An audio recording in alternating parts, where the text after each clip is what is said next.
En 1937, un avión soviético voló sin escalas desde Moscú por encima del Polo Norte hasta Pearson Field, en el estado de Washington. Recorrió una distancia de más de 11.000 kilómetros. El piloto era Valery Chkalov. Su vuelo cogió por sorpresa a los norteamericanos. Nadie sabía que un avión se dirigía hacia la costa. Aquel vuelo significó la culminación de años de trabajo diseñando aviones secretos bajo la supervisión del despiadado dictador Joseph Stalin.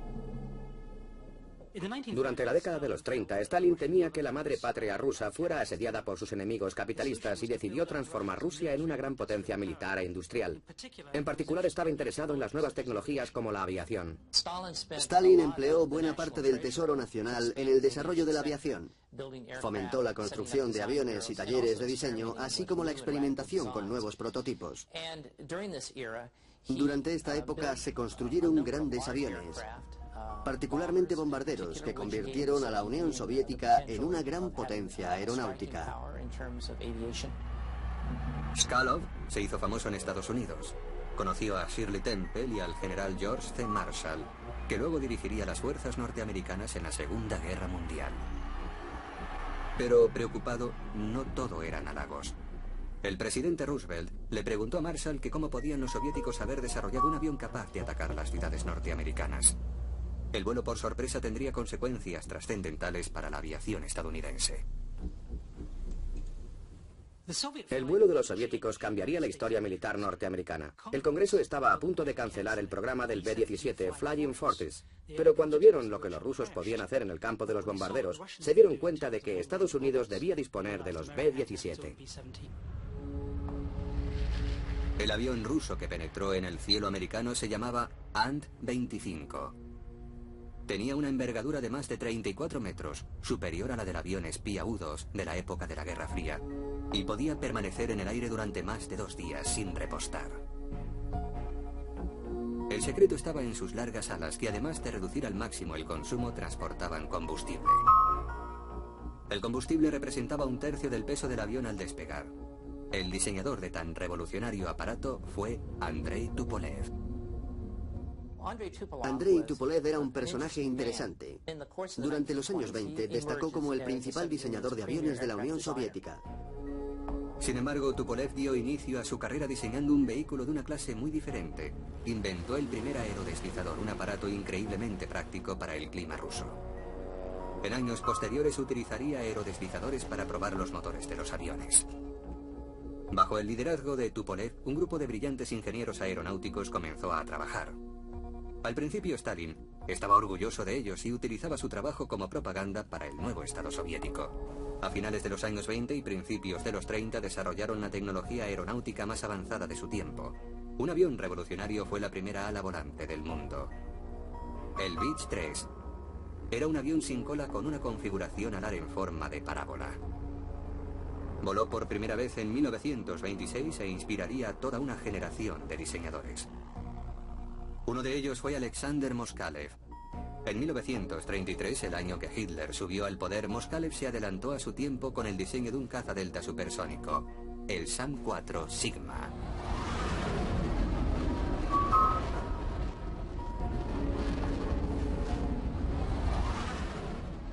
Alexander Moskalev fue un diseñador aeronáutico poco conocido durante los años 30. Una de las cosas que hizo, por razones más bien prácticas, fue un diseño en ala delta, que fue algo revolucionario en aquella época. Moskalev no tenía miedo de innovar en sus diseños. Creía que podría prescindir del empenaje de cola normal, es decir, del estabilizador horizontal. De esa manera conseguiría un avión menos pesado y con menor resistencia al viento. El prototipo del Sigma voló en 1936 con un motor de pistón, pero Moskalev no lo había terminado todavía. Empezó a desarrollar un motor cohete para una versión supersónica del avión. De hecho, Moskalev creía que conseguiría el primer avión supersónico del mundo. Fue una meta que obsesionó al joven ingeniero durante toda la Segunda Guerra Mundial. El diseño del Sigma era perfecto para el vuelo supersónico. Lo único que le faltaba en aquel momento era un motor cohete con suficiente potencia. Los grandes avances rusos en la tecnología aeronáutica dejaron asombrado a Occidente cuando sus aviones de combate aparecieron por primera vez durante la Guerra Civil Española entre 1936 y 1939. Stalin envió algunos de los últimos modelos de caza soviéticos para ayudar al gobierno republicano en su lucha contra el general Franco. Uno de aquellos aviones fue el famoso I-16 Rata.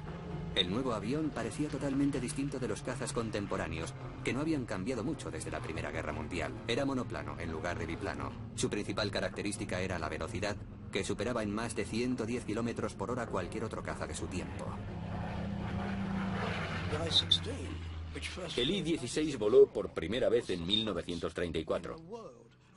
Fue la vanguardia de una nueva clase de cazas monoplanos, aerodinámicos, con tren retráctil y ametralladoras en las alas. Se mirara por donde se mirara, todo era nuevo. Pero ocurrió algo que impidió que Rusia se mantuviera en la vanguardia de la aviación. A comienzos de 1937, Stalin propició una serie de juicios en los que figuras destacadas de la sociedad civil y militar fueron acusadas de sabotaje y traición. Por ejemplo, 2 comandantes de la Fuerza Aérea fueron arrestados y ejecutados a finales de los años 30. Andrei Tupolev, el gran diseñador soviético, también fue arrestado y enviado a prisión.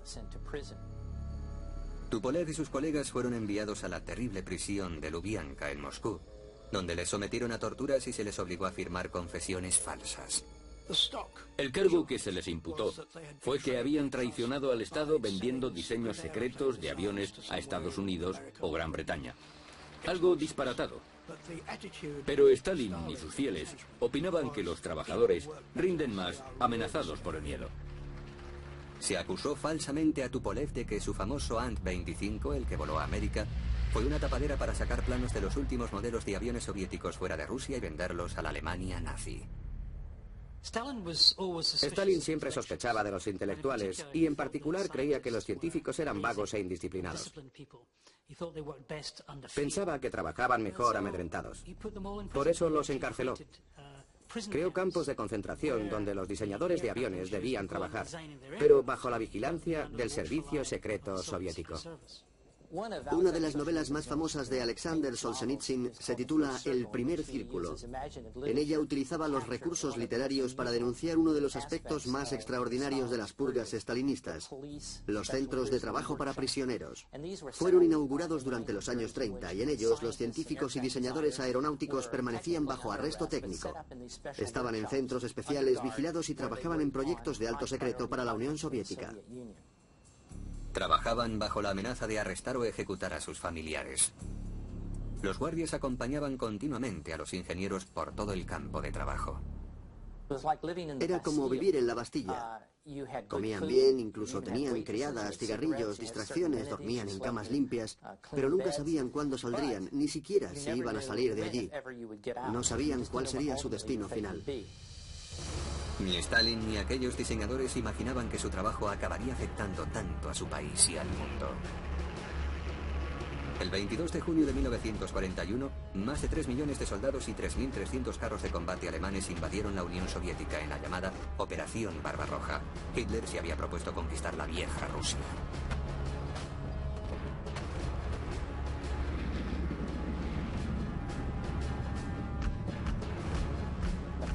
El primer objetivo de la Operación Barbarroja fue la aviación. En la mañana del 22 de junio, la Luftwaffe atacó las bases fronterizas de la Unión Soviética y un gran número de aviones fueron destruidos en tierra. La mayor fuerza aérea del mundo fue barrida en un solo día. Lo que quedó de la aviación roja no representaba ya ningún peligro para los modernos aviones de la Luftwaffe. Un mes después del inicio de la Operación Barbarroja, Andrei Tupolev y otros diseñadores de aviones soviéticos fueron liberados repentinamente. En los siguientes años crearon tantos y tan efectivos aviones que consiguieron que Rusia pudiera enfrentarse con éxito a la aviación enemiga.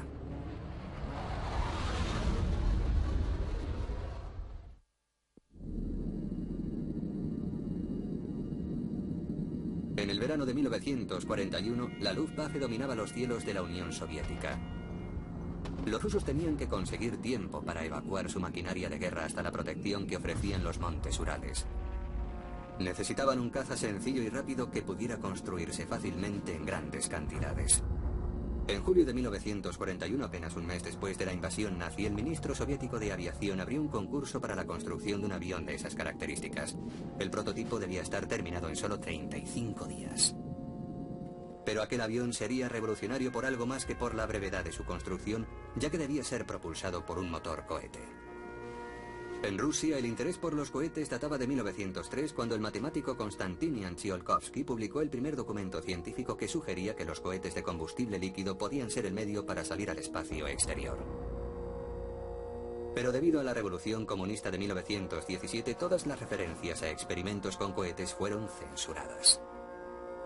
Ahora, apartados del mundo, los soviéticos crearon una organización especial para investigar la propulsión por cohete en aviones militares. Fue llamada RNII, abreviatura en ruso del Instituto de Investigación Científica de Cohetes.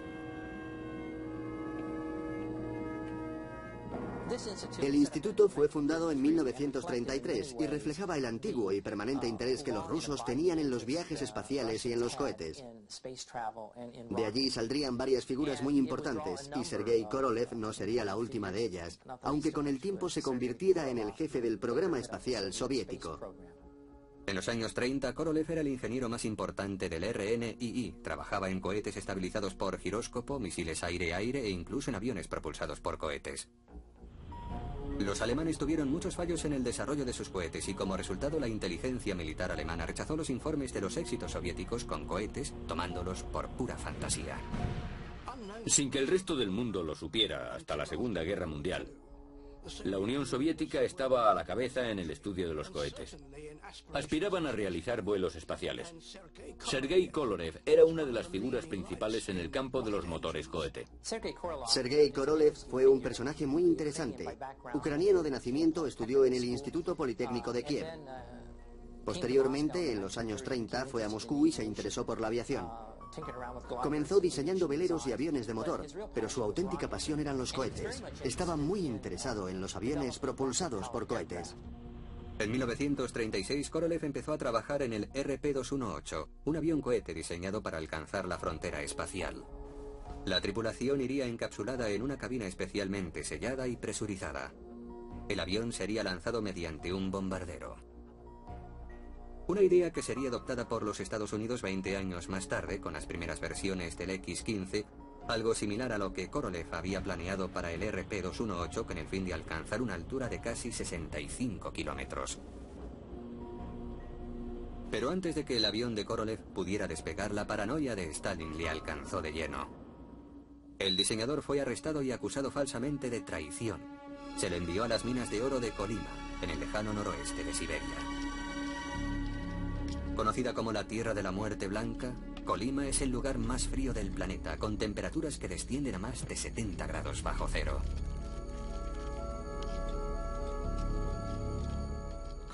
Korolev fue rescatado gracias a la intervención de Tupolev. Tupolev estaba todavía en la prisión de Moscú, pero consideró que era su deber liberar a todos los jóvenes diseñadores que estaban en los Gulag para llevarlos de nuevo a Moscú, donde podrían trabajar en condiciones relativamente aceptables, aunque prisioneros. Otros no tuvieron tanta suerte. Muchos de los investigadores del RNII fueron ejecutados. Con su muerte, el diseño del RP-218 fue abandonado. Pero en 1941, con la invasión alemana, Rusia recurrió a la propulsión por cohete. Se necesitaba un cazacohete muy rápido para hacer frente a las incursiones de la Luftwaffe. El problema de los cohetes es su elevado consumo de combustible. No funcionan durante mucho tiempo, pero consiguen unos resultados incomparables. Justo lo que necesitaba contra los bombarderos enemigos que vuelan a gran altura. Despegar rápidamente, ascender y abatir a alguno de ellos. Muchos diseñadores rusos llevaban esta idea a los tableros de diseño. El nuevo avión se llamó BI, pero se le apodó la escoba del diablo. El BI estaba propulsado por un motor cohete que generaba 1100 kilos de empuje, más potente que la primera generación de motores de reacción. Estaba armado con 2 cañones de 20 milímetros en el morro, y se estimaba que alcanzaría una velocidad de 960 kilómetros por hora. Habría sido el avión más rápido del mundo. Trabajando las 24 horas del día, el equipo de diseño tuvo listo el primer prototipo a finales de 1941, unos meses antes de la invasión alemana. El BI fue desarrollado en una factoría cercana a Moscú, pero los alemanes se aproximaban a la capital soviética. El trabajo en el BI fue interrumpido en un desesperado intento por resguardar al avión y a quienes trabajaban en él en Sverdlovsk, a 1400 kilómetros al este de Moscú. La interrupción hizo que el primer interceptor BI volara por primera vez el 15 de mayo de 1942. El piloto de prueba sería el experto Grigory Bakhchivandzhi. La escoba del diablo alcanzó los 800 kilómetros por hora. El primer avión cohete de combate del mundo había volado.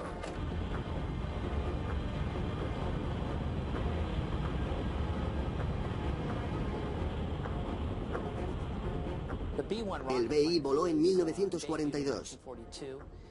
Era un avión propulsado por un motor cohete y estaba construido con madera contrachapada. Fue diseñado para interceptar a los bombarderos alemanes.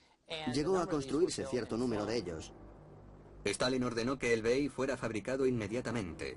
Mientras tanto, en Alemania se había empezado a trabajar en otro interceptor cohete, el Messerschmitt 163 Comet. Pero la versión operativa del Comet no volaría hasta 1943, casi 18 meses después del vuelo inicial del avión cohete soviético. La nueva tecnología de cohetes aún requería de perfeccionamiento y la no demora debida al asesinato a manos de Stalin de los especialistas en cohetes lo refrenó. Uno de los problemas es que los motores cohete consumen mucho combustible y a un ritmo enorme. En un intento por resolver este problema, los diseñadores del BI montaron estatorreactores en las puntas de las alas del BI. Serían utilizados para volar en crucero. El motor cohete se reservaría para ascender o para realizar el ataque, pero entonces surgió otro problema. El 27 de marzo de 1943, Grigory Bakhchivandzhi despegó en un vuelo de prueba que para él sería el último. En 1943 se construyeron 7 prototipos del BI-1. Volaron extraordinariamente bien y alcanzaron altas velocidades. Un hecho a destacar es que ascendían unas 2 veces más rápido que cualquier otro avión de caza.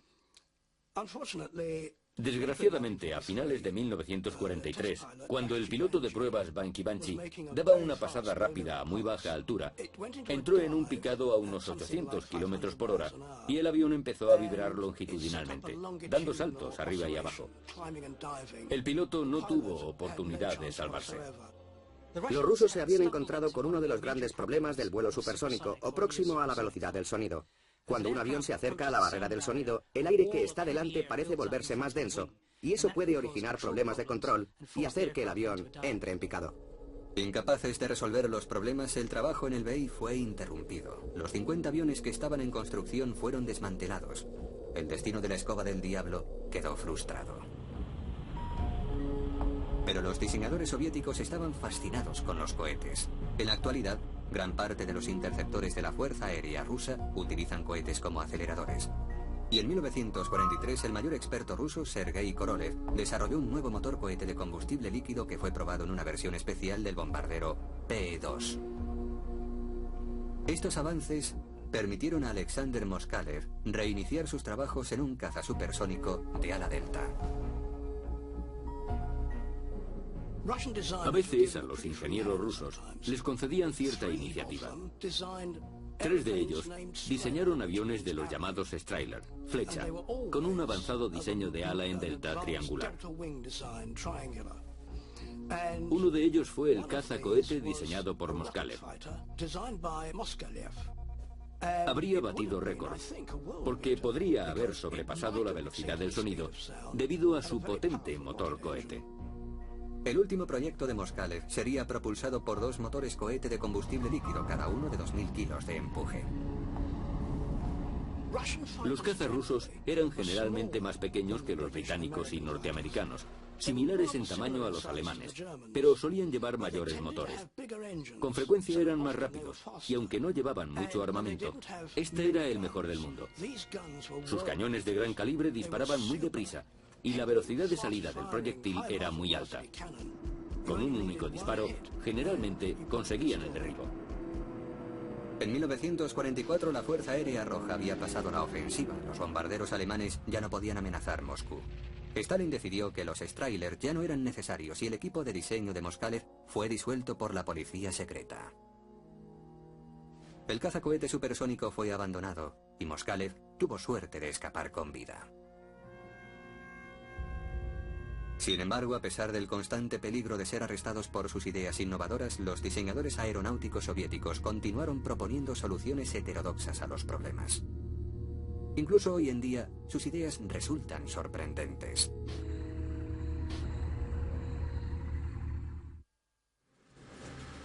En vísperas de la Segunda Guerra Mundial, unos trabajadores de una granja colectiva rusa miraron sorprendidos al cielo. Creían haber oído el ruido de un avión acercándose, pero no vieron nada. Por encima de ellos volaba el primer proyecto de avión stealth o avión furtivo.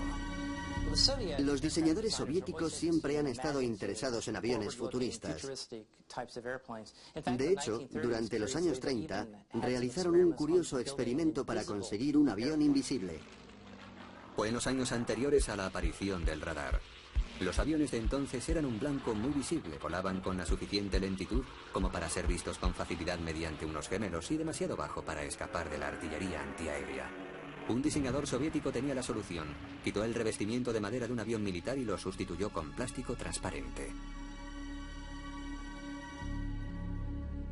Era un monomotor de 4 plazas de ala alta, un avión muy corriente. Le quitó el revestimiento de la estructura que pudo y lo cambió por otro transparente que consiguió en Francia. El material se llamaba Rodoid y era muy parecido al celofán. El avión era ahora transparente. Por supuesto, el motor y la tripulación seguían viéndose, pero con altura resultaban difíciles de divisar. Solo existía un problema. El problema era que el plástico que utilizó reaccionaba con la luz del sol y unas semanas después dejaba de ser transparente y el avión volvía a ser visible. El avión furtivo propiamente dicho no aparecería hasta 50 años más tarde. Otro problema que trataron de resolver los ingenieros soviéticos era el de las fuerzas aerotransportadas. El Ejército Rojo fue el primero en crear una fuerza de paracaidistas, pero los paracaidistas llevan un armamento ligero y se encontraban indefensos ante los carros de combate enemigos. Hubo intentos tempranos de transportar carros y artillería ligera a la zona de combate. Irían colgados debajo de la panza de los grandes bombarderos, pero los aviones no podían transportar armamento pesado. Otro brillante ingeniero soviético, Oleg Antonov, propuso una solución radical para el problema. Oleg Antonov fue uno de los ingenieros aeronáuticos más eminentes de la Unión Soviética. De joven se interesó por los veleros. Más adelante dirigió el diseño de una gran serie de aviones de transporte, aviones pesados. Quizás su proyecto más revolucionario fue el llamado tanque volante. Literalmente le puso alas a un tanque para convertirlo en una máquina voladora. El extraño aparato se denominó KT, abreviación en ruso de tanque con alas. Un carro T-60 pasó a convertirse en el fuselaje del ingenio y las orugas hicieron el papel de tren de aterrizaje. Se le adosaron unas alas de biplano hechas de madera y lona, unidas a un par de vigas que sujetaban la cola para darle estabilidad. El conjunto debía ser remolcado hasta el blanco por un bombardero pesado. La velocidad de remolque sería de 160 km por hora. El tanque volador sería soltado sobre el objetivo y planearía hasta aterrizar cerca del campo de batalla. Las alas se desprenderían en cuanto el carro llegara a tierra. De esta manera podía entrar en combate inmediatamente. Solo se construyó un KT y fue probado a principios de 1942. El piloto era uno de los más polifacéticos y experimentados que jamás haya existido, Sergei Anokin.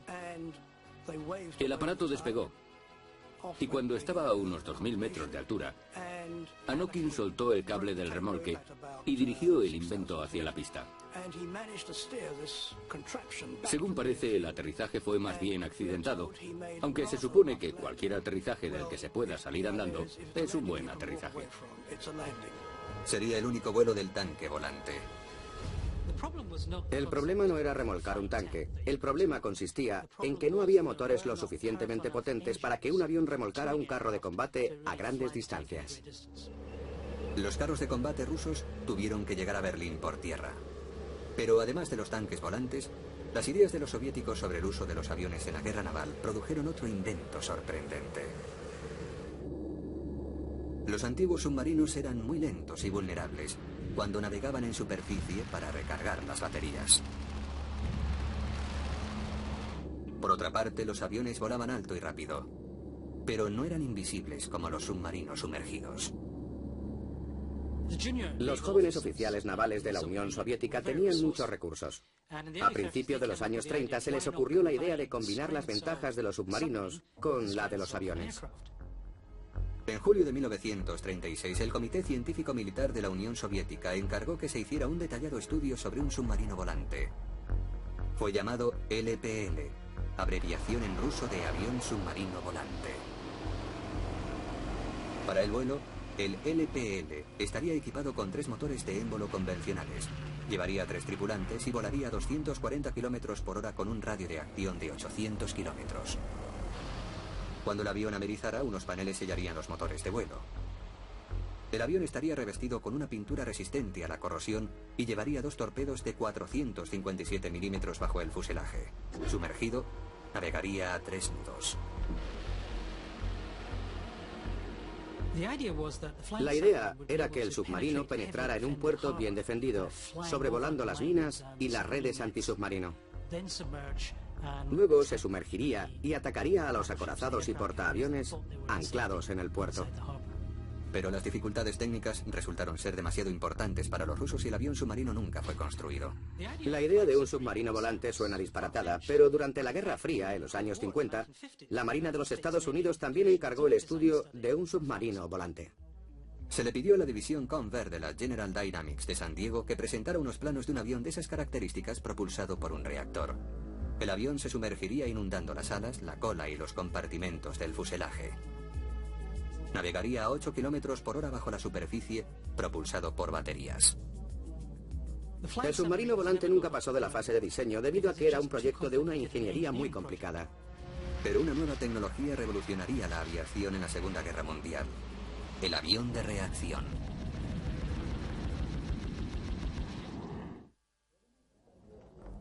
Durante los años 30, los diseñadores aeronáuticos soviéticos comprendieron que para conseguir grandes velocidades necesitarían desarrollar un nuevo tipo de motor. La velocidad límite para los aviones de hélice rondaba los 800 km por hora y muy pronto los soviéticos se pusieron en cabeza en el desarrollo del estatorreactor. Varios diseñadores habían trabajado en cohetes y tenían nociones acerca de unos extraños motores llamados estatorreactores. Se trata de unos tubos con un perfil interior muy cuidado, una gran entrada que se estrecha y una sección de alta velocidad en el medio donde se inyecta y quema el queroseno. El gas resultante sale a través de un largo tubo de escape que produce el empuje. La idea básica no podía ser más sencilla, tan sencilla como la del motor cohete. El estatorreactor utiliza la velocidad del avión para comprimir aire en una tobera. Este aire es rico en oxígeno. Se ha hablado mucho acerca de colocar estatorreactores bajo las alas o en la cola de un caza para aumentar su velocidad. Pero pocos lo han hecho, excepto los rusos, y lo hicieron a lo grande. Uno de los primeros estatorreactores fue probado en un I-16. Los experimentos tuvieron éxito y Stalin ordenó la construcción de un nuevo caza propulsado por estatorreactores. Los trabajos comenzaron en 1940. El resultado fue uno de los más avanzados y hermosos aviones diseñados durante la Segunda Guerra Mundial, el caza Borovkov-D. El Borovkov-D fue un avión diseñado en 1941. Tenía un fuselaje doble con un motor de pistón propulsor y 2000 caballos. Estaba complementado con estatorreactores y montaba un cañón de 20 milímetros y otro de 37 milímetros. El avión tenía una serie de características revolucionarias. Además de los estatorreactores situados en los 2 fuselajes, tenía alas en flecha e incluso estaba equipado con un asiento eyectable. Si este avión hubiera estado listo en 1941, con su velocidad y potencia de fuego, habría destruido los lentos bombarderos de la Luftwaffe, evadiendo con facilidad la caza alemana. Pero el avión no llegó nunca a despegar. El ataque alemán contra la Unión Soviética llegaría antes de que estuviera terminado. Los diseñadores soviéticos descubrieron que los estatorreactores tenían un inconveniente: el combustible. Debía encontrarse una mejor solución para conseguir velocidad, y la respuesta era el motor de reacción. Los soviéticos empezaron a trabajar en motores de reacción en 1938, años antes de que Estados Unidos iniciara su propio programa de motores de reacción. El padre de los reactores soviéticos fue A.M. Lyulka. Nadie en Estados Unidos sabía que por entonces, en Alemania, incluso en la Unión Soviética, se estaba trabajando en motores de reacción.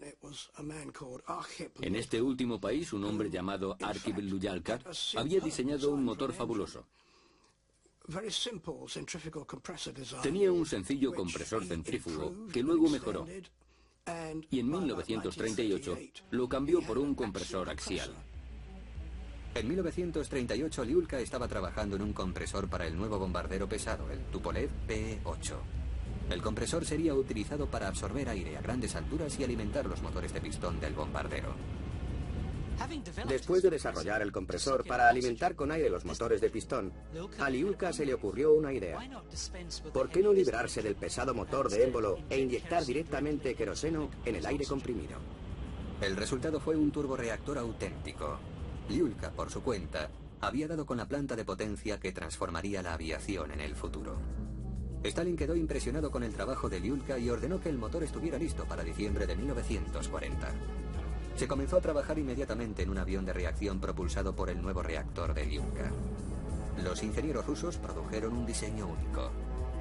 El aire pasaría al motor a través de un morro apuntado con 4 entradas separadas. Pero la nueva tecnología resultó más compleja de lo que Lyulka creyó en un principio. Su motor necesitaba más tiempo para ser desarrollado de lo que él había imaginado. En 1943, Lyulka probó un nuevo motor. Daba mucho empuje, pero un motor de reacción requiere mucho tiempo de vuelo. Y en aquel momento no disponían de aleaciones que permitieran que los reactores entraran en combate. En 1943 el motor solo estaba completado al 70%. En el Kremlin, Stalin se impacientó al intuir que la guerra se ganaría por la fuerza bruta y no mediante la nueva tecnología. El proyecto del caza Gudkov fue cancelado en 1943. En aquel tiempo Stalin estaba convencido de que ganaría la guerra con los aviones convencionales que salían a miles de las fábricas soviéticas.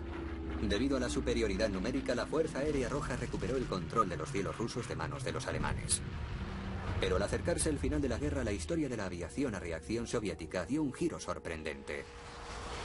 Los primeros reactores pilotados por rusos entraron en combate en el frente occidental, pero volando para los nazis.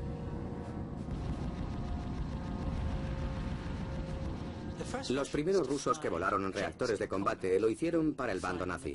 Los alemanes habían reclutado una fuerza aérea rusa libre, compuesta por pilotos rusos voluntarios que querían derrocar a Stalin. Estaban equipados con el nuevo y revolucionario caza de reacción alemán, el Messerschmitt.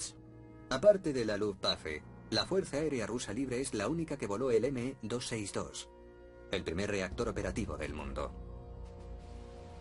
Volaron bajo los viejos colores de la Rusia imperial. Pero nada podía salvar a Hitler de su destino.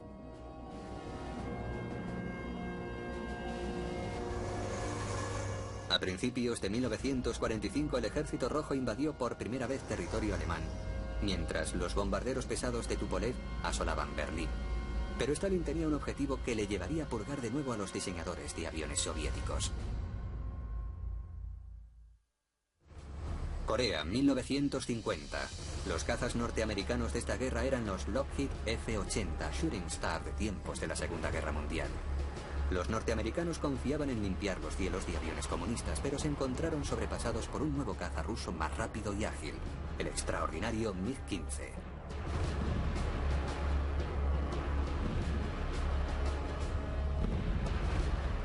De repente aparecieron en Corea, sobrevolando el río Yalu, unas pequeñas y brillantes motas plateadas muy rápidas y ágiles. Los MiG-15 estaban armados con poderosos cañones. Si un disparo alcanzaba a un avión, el avión estaba perdido. Algunos expertos afirman que el MiG es una copia de un diseño alemán, el Focke-Wulf TA-183. Los dos aviones tienen un gran parecido. Los expertos occidentales no podían creer que los ingenieros aeronáuticos rusos fueran lo suficientemente buenos para construir un caza de reacción, por eso supieron que el diseño debía de provenir de los ingenieros alemanes capturados al final de la guerra. Pero la verdad se impuso. El MiG-15 no era una copia del TA-183. El ingeniero que diseñó el avión alemán, Hans Multop, fue capturado por los británicos y llevado en secreto a Inglaterra. Entonces, ¿quién diseñó el fantástico MiG-15? El MiG-15 no tenía nada que ver con los ingenieros alemanes. Fue el trabajo de dos brillantes y jóvenes diseñadores soviéticos, Artem Mikoyan y Mikhail Gurevich, que trataban de conseguir el favor de Stalin con nuevas ideas. En diciembre de 1939, Mikoyan y Gurevich formaron su propia compañía. Se llamó MiG, las iniciales de su nombre. Su primer avión fue el sorprendente MiG-1, un avión de caza muy rápido. Pero pronto le siguieron diseños más atrevidos. A finales de la guerra construyeron una versión del cazacohete alemán Comet utilizando planos alemanes requisados. Cuando la guerra acabó, construyeron un avión muy extraño, hasta entonces altísimo secreto, el MiG-8. Uno de los extraños frutos de la Segunda Guerra Mundial fue el MiG-8, apodado Utka, que significa pato. Era un avión muy ligero. A los pilotos de pruebas de MiG les agradaba volar en él a pesar de su extraña apariencia. Cuando tenían que desplazarse a cualquier lugar, utilizaban un Utka. El MiG-8 fue diseñado como avión de entrenamiento sencillo, pero fue un recurso para engañar a Stalin. Si nos fijamos en el diseño, vemos que tiene alas en flecha, justo lo que se necesita para el vuelo supersónico. En otras palabras, era un banco de prueba supersónico. Utilizando lo aprendido con el MiG-8, el MiG-15 voló en diciembre de 1947, apenas 2 años después del fin de la Segunda Guerra Mundial. Yo conocía muy bien el Spitfire, pero entre 1947 y 48 me senté en la cabina de un caza ruso y me dije, vaya, es como un Rolls Royce. Era justo lo contrario de lo que esperaba. Estaba muy bien construida y equipada, siempre habíamos creído lo contrario. En los momentos de mayor tensión de la Guerra Fría, la Unión Soviética se enfrentó a una nueva generación de reactores occidentales, y Stalin estaba convencido de que sus propios ingenieros le traicionaban. Las purgas y las ejecuciones empezaron otra vez. De nuevo los diseñadores como Andrei Tupolev temieron que la policía secreta llamara a su puerta. El 5 de marzo de 1953, Stalin murió. Y los ingenieros aeronáuticos rusos pudieron realizar su trabajo libremente después de décadas de intimidación.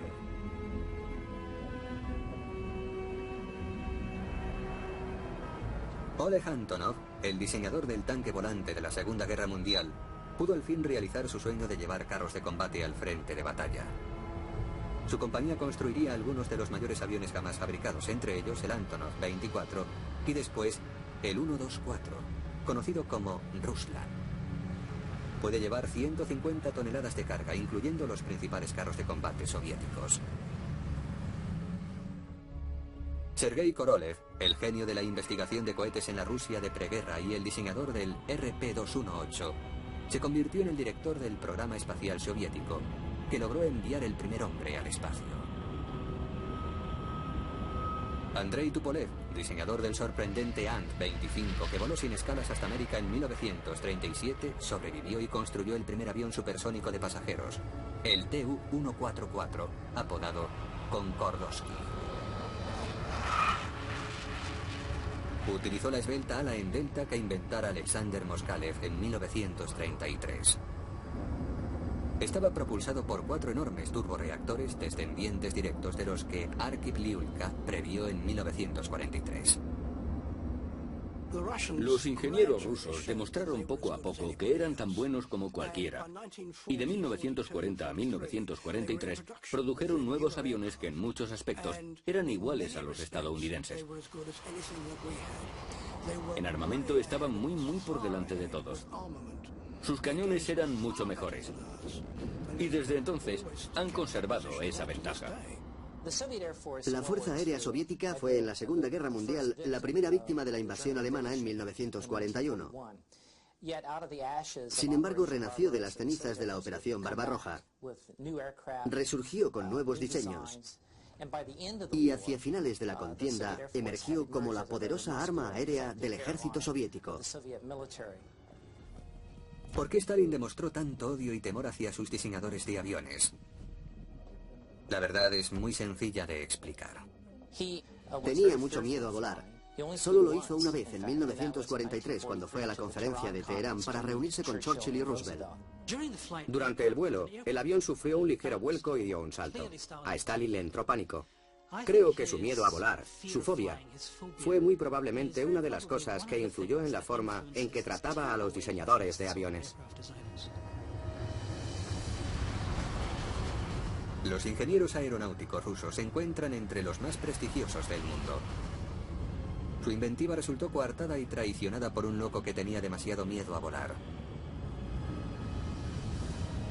Sin embargo, la contribución de los diseñadores rusos a la aeronáutica sería uno de los legados más sólidos de la Segunda Guerra Mundial.